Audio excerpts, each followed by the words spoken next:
Hi, good morning. Welcome to my town hall open mic uh, campaign update. It is the 19th of September, 2024, and my name is Susan Maude Buchser-Lochocki. I am running for President of the United States as a write-in candidate, so you'll have to write my name in. We'll go over in a second how to do that. And I'm unregistered and unaffiliated, so welcome. I am doing a second. This is the actually third part of the town hall from yesterday. I have the need to make this because I had so many bloopers in my town hall from yesterday that I need to give you guys a real one. First off, the camera. When you do Facebook, it mirrors you. So then everything I was holding up you couldn't read. So I am here today to make a proper video so that you can read actually and see how you are supposed to fill out your ballots when you get them. And then so we'll go over that in a second. Then I said some bad numbers and named some the wrong states, or state I should say, in my talk yesterday morning. And so I already made an apology video about that, which is part 2 of yesterday's town hall, and this is part 3. So this will be the final information. So yeah, if you want to go watch my apology, you can. I said New Mexico when I wanted to say Arizona, and I said a million fake names when I wanted to say 100,000. So my apologies to both states for getting that wrong. But this is not the apology video anymore. This is now the transparent, keeping you up to date with the campaign. And because it was reversed, I was showing you ballots and it was confusing. So anyway, so I'm here again to show you a ballot. It's an official ballot. And then what I want to say is being a write-in candidate, you have to, if you want to vote for me, you'll have to write my name in, and then you'll have to color in the little oval next to my name. The choice that you have with me is actually in vice president. So you can write in any vice president that you want for me. So you can pick any of the ones above, or you can even pick somebody at random, or maybe there are other vice presidential candidates out there that I don't know of that could be. So why don't you have a look? But here, this is how a sample ballot from Wisconsin looks, and maybe something like this is what your state will also have. So here they have the federal part, and then here they have a list of all the different presidential possibilities and vice presidents. And then here is where you write in the write-in names. So for president, you write in my name, and the minimum you can write in to have it recognized as me is Susan Buchser. So that's Susan. And then you spell my last name Buchs like Susan ER. And then you can pick from, like I said, any of the vice presidents here, and then you write them in there. Don't forget to circle in the little oval, because I guess they're going to feed this through a machine, which might change everything. We got to get the machines out of the way too. But unless the Supreme Court comes through with my lawsuit, we're stuck the way we are. So just keep pretending like, this is a real election, even though, we found out we got a lot of fake names in West Virginia, in Ohio, in Arizona, and especially in Texas. They have over 1 million fake names. So, we have been manipulated enough. So between the fake names and the fake lists and the no checking, there's no checks and balance on that list. We need a new way. But then, sadly, this is a nice ballot, but they're going to put it through a computer, and then the software inside will decide who will win. So, we can pretend like we're voting, but sadly, we don't really vote. So, but this is what I recommend. Okay, so first let me just finish this. As it says here, it's a sample. And then, again, just have a look here. So you circle in the dot, and then you put the name in. Some states you vote directly into a machine. So again, you just click on the write-in area, and under presidents, because it'll be there too, and then you mark whatever you have to do. Just follow the instructions. If you're completely confused, ask the people working at the polling area where you vote, at the ballot area. Ask them, say, hey, show me how to do this, and they should be able to help you. So I am definitely a write-in in every state. However, there's about 10 states that don't allow write-ins. So I'm going to have to write a lawsuit to those states, because that's actually unconstitutional. My right and my liberty is to run for president. I fulfill the requirements according to the Constitution. And then your right as citizens is to vote for the presidential candidates. And so if there's no space for write-in, then they are rejecting about 100 people. And that's censorship, and that's unlawful. It's unconstitutional. So your state needs to provide a write-in space for write-in candidates, period. There's no ifs, ands, or buts about it. So I will be trying to change that, but we're already upon the election now, and early voting is going to be starting soon. But maybe on the early voting ballots, you have a write-in space for president. So states that supposedly do not allow it are Alaska, Arkansas, Hawaii, Louisiana, Mississippi, Nevada, New Mexico, Oklahoma, South Carolina, South Dakota. So some of those states I just read, they allow it for other things, but not for president. But technically, they're restricting your rights. They're not letting you vote for all the possibilities that are out there. And they're making some strange obstacle saying that you have to be an official candidate. That might work for the parties, because the parties are companies and you can restrict their rights. But I'm a U.S. citizen. No state can restrict my rights. I'm a U.S. citizen, period. So then the other part of that is that, it's a little shocking if we really think about it, that a felon can be on the ballot, right?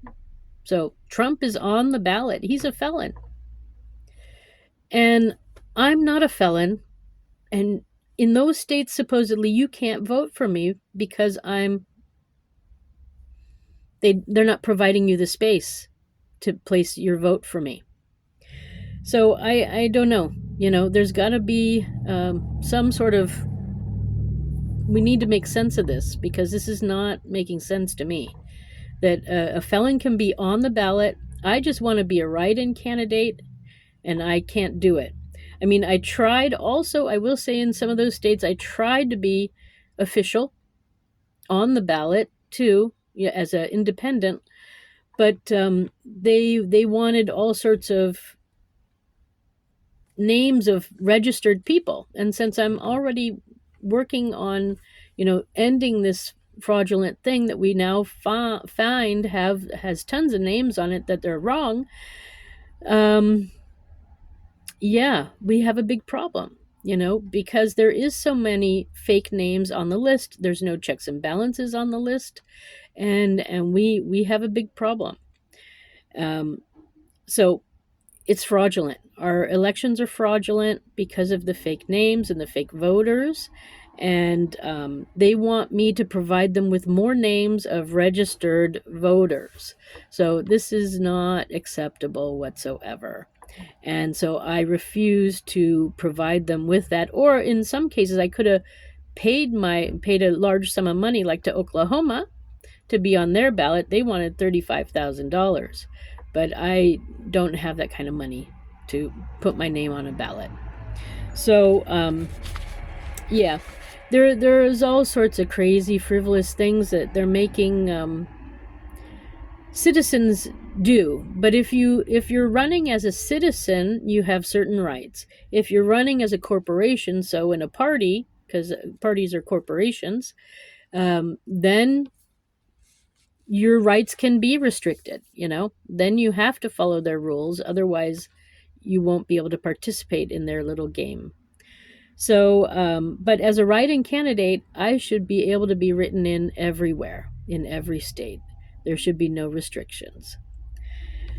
So how that works is then the rule is that it's up to me then to tell the United States, the citizens, that they can vote for me, which I'm doing. So right now I'm in Michigan. Yesterday I was in Wisconsin, and soon I'm going to go over to North Dakota. I'm very excited. I think I was in North Dakota once, long time ago. I had a good friend of mine, my childhood friend, was living in North Dakota, I believe. I think it was north or south. I'm not sure anymore. But anyways, I'll be visiting both of those states very soon. And, what I can tell you is it's pretty peaceful up here in this northern part of our country. So I recommend people move to Wisconsin, move to northern Michigan. It's quite nice up here. Highly recommend it. And, yeah, they're taking good care of things. So we went over how to fill out the ballot for being a write-in candidate. And then, of course, you vote for all the other things that are also on there. Maybe there are other write-ins for Congress or state legislature or county things. So, write-in candidates, it's a good choice, because the other ones, they're part of the manipulation. So you may want to pick somebody else. So the minimum for me you can write in is Susan Buchser. You can also put in my middle name, Maude, if you want, and you can add my maiden name, Lochocki, if you want. And if you want to know how to spell any of those things, go to my website, Susan4USA.com. That's Susan, the number 4, USA.com. So, yeah. So the 14th Amendment does clearly state that the states have no right to restrict your rights or my rights, so our liberties. And like I said, by preventing me from running in your state or preventing you from having a space to vote for me is actually unconstitutional. So we will be working on that. Then the other part that I recommend is part of the problem, and this is what I discovered back in 22 in West Virginia. There is some sort of law out there, and I believe even Pennsylvania has now signed up to it, that when you go to the DMV, you can say, I want to register to vote at my new address or whatever, and you click on that. Well, I don't know where that information gets stored, because nothing happens. I did that when I first moved to West Virginia back in 21, and nothing happened. I had to physically go and register with the Republicans. And then when I wanted to get off the list, I had to write a letter to them First, I tried with the postcards. That didn't take me off the registered to vote list. So then I had to write a letter and send it in to a specific place to get my name off the voter registration list. But that's like the next step. But anyways, let's talk about the DMV. So what does happen, however, is there's some sort of money that gets moved between the organizations, between the DMV to the elections division. That does happen, I'm pretty sure. So what also happens is you've now given the police your information about your voters, how you vote. And so this is not acceptable, because the Fourth Amendment, I believe, states that we have the right to privacy.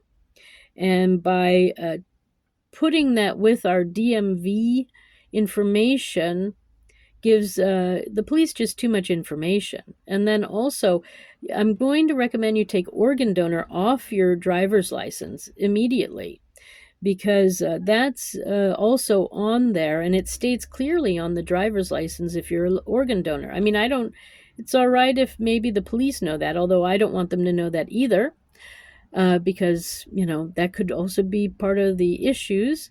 But I think that maybe if you go to a bar and you have to show your ID, then everybody sees that you're an organ donor. And I don't think this is going in a good way.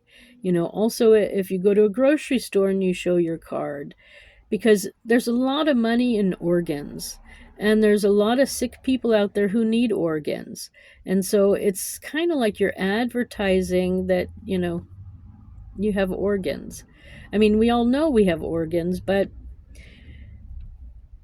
you might not want people to know your status, that you approve of your organs being taken if you die. So, it's kind of like walking around showing everybody your will. I just don't think it's a good idea. So remove organ donor from your driver's license, please. And don't click on the signing up to be a voter when you go to get your new driver's license. Don't do that either. We have a right to privacy. Big Brother is watching. And sadly, I think sometimes the wrong people are watching. So be very careful. And then the other part of that is just get a driver's license. That's all. That's all. Then what you want to do is you want to also become unregistered in your state. If you're not on their registering to vote list, then you cannot be, your name cannot be used, cannot be misspelled, the address cannot be changed, none of that. So don't do it. Unregister. If they don't have your name, they can't mess with it. Then if they don't have your name, only you can vote with your name. So what I found out is that you can show up, of course, all the way on November 5th to vote. And you walk in the door with your IDs. You got to prove you're a U.S. citizen, and you have to prove that you live at your address.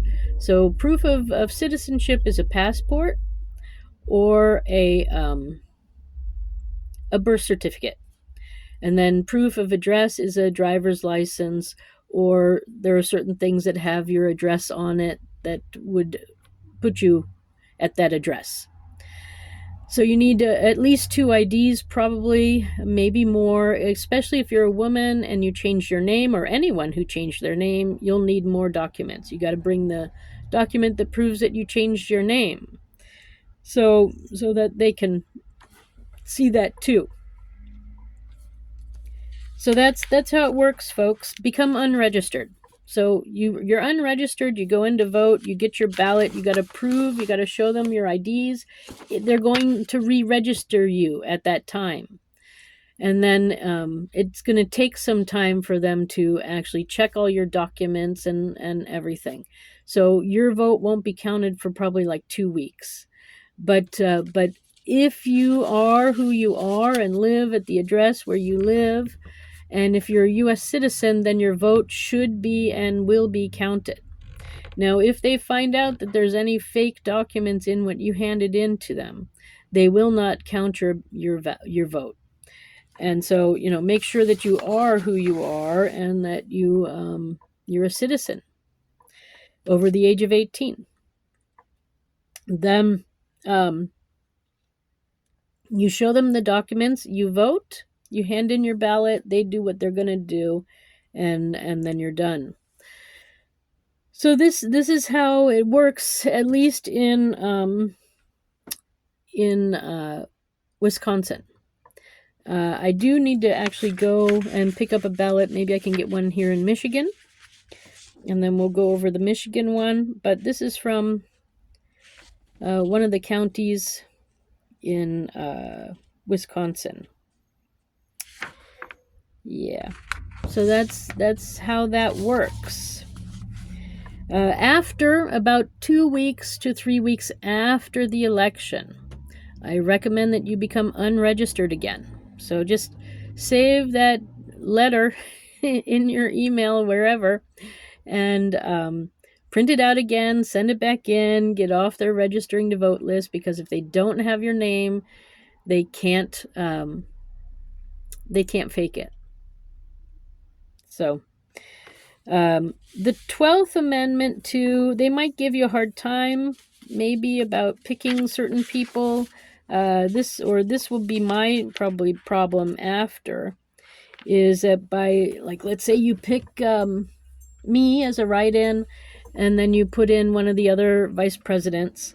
The 12th Amendment, and well, even the Constitution clearly states that there are two votes. There's a vote for president and a vote for vice president.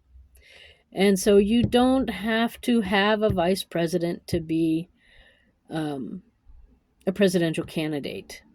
So a lot of the states were requiring me to have a VP, but I finally realized after rereading the Constitution, they don't have that right, because it's two separate votes.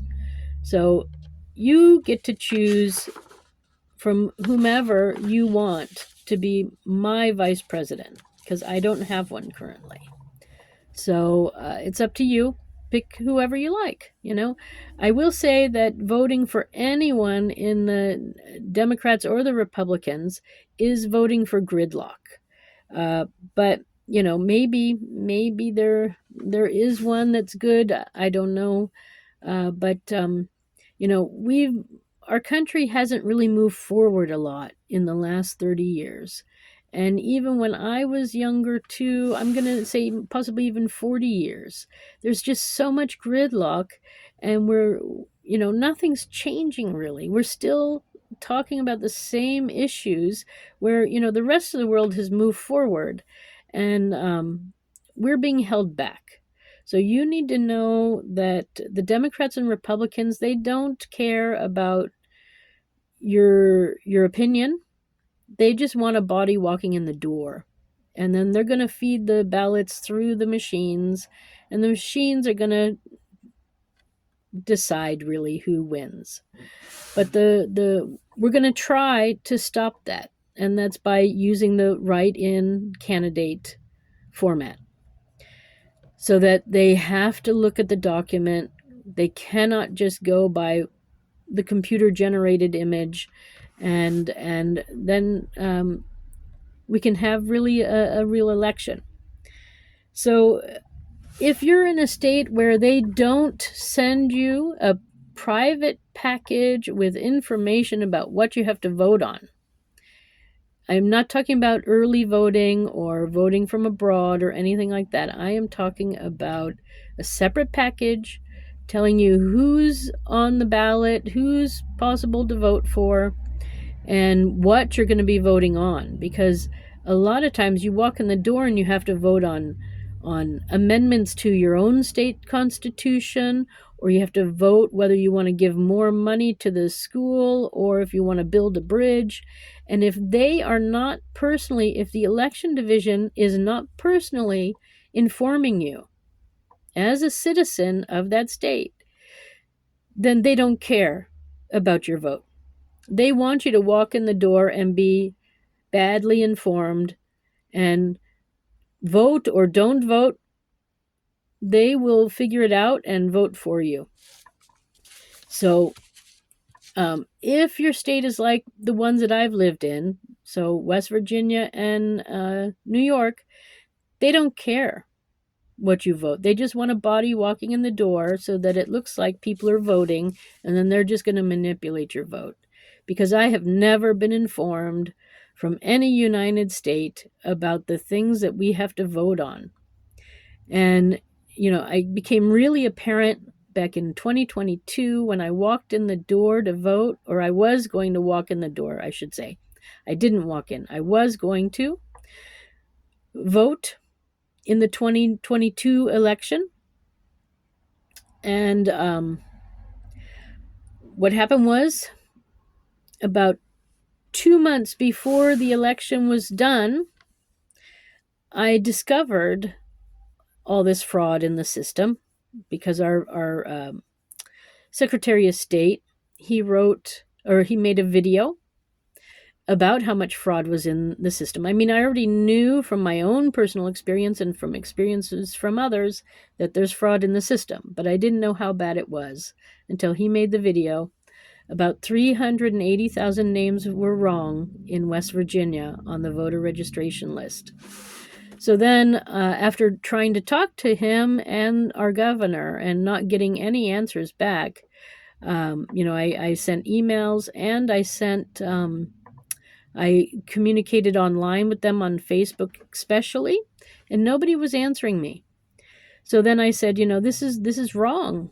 And but then suddenly I also discovered at that same time that we had 4 amendments that needed to be voted on for the West Virginia Constitution.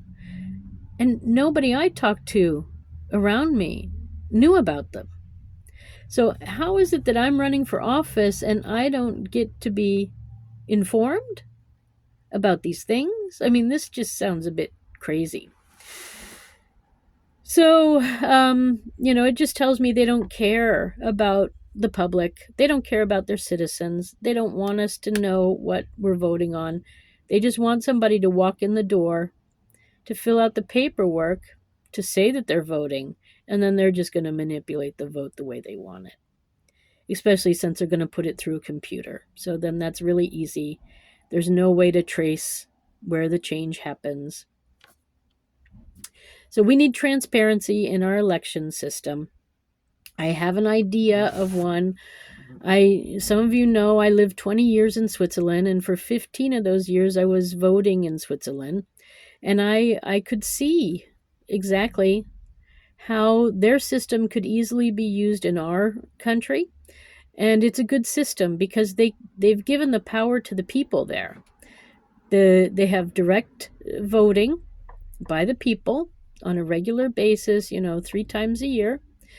And they give you a packet with information in it and your ballots, and you vote, and it's transparent. There's no computer involved, hand counting only. So, it's what I want to bring here. And something similar to that is being used in almost every country in Europe. And it's, there's a lot less corruption involved. So, anyway, have a look at my website because I explain it a bit there. And my website is susan4usa.com. That's Susan, the number 4, USA.com to find out more.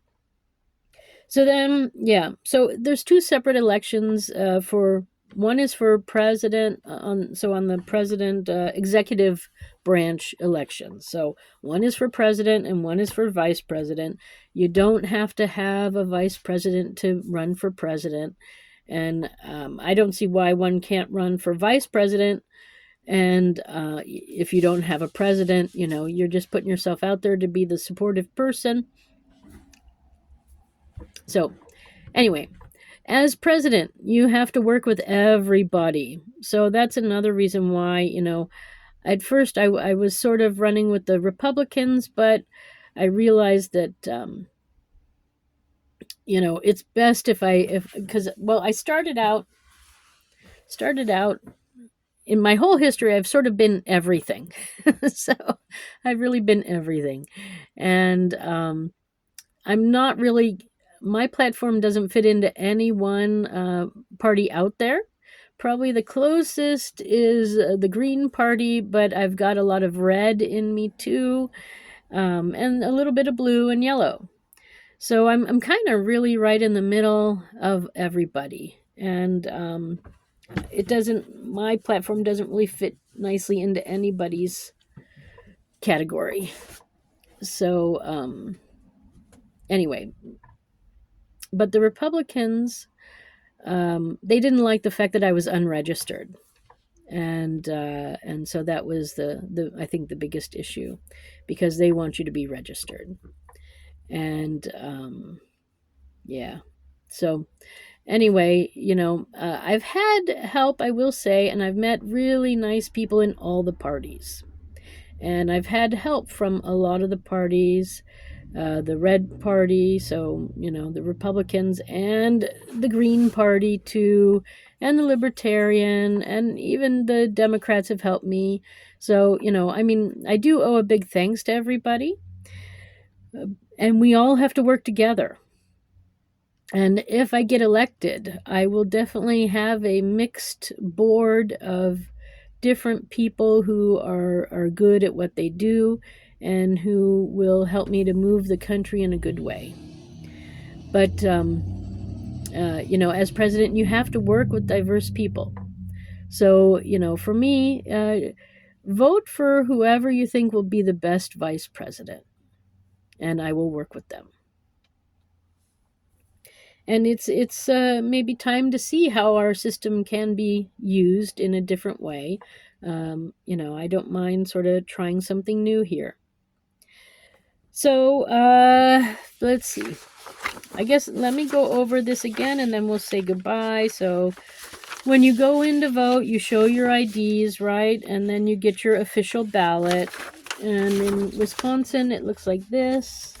And then here is a list of people who are on the ballot, and then the write-in space, as you see here.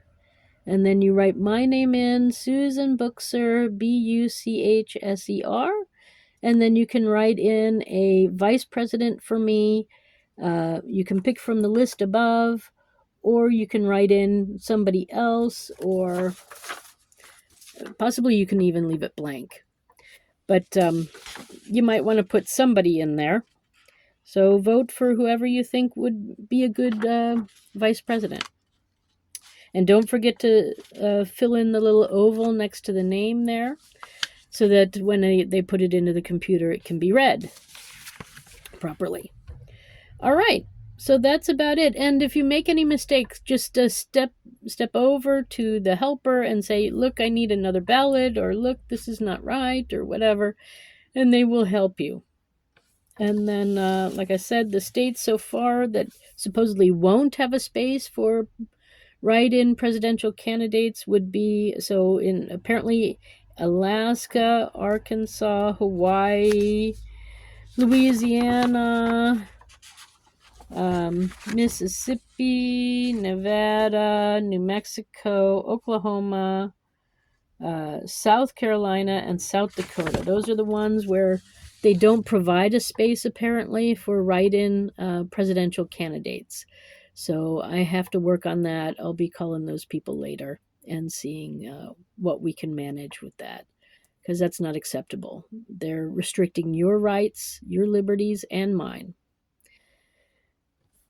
Okay, and read your 14th Amendment in the U.S. Constitution. Earlier this week, it was Constitution Day, when the anniversary of the signing and acceptance of our Constitution. And so, yeah, it's still, our Constitution matters. Yep, it does. I don't think I have any more to inform you about right now. So we'll leave it at that. I wish you a good day wherever you are. And sorry for my blunders from yesterday. So this one has pretty much accurate information in it. And anything that is really outrageous, I will always apologize for. So anyway, my website one more time is susan4usa.com. Thanks for stopping by. Have a good day.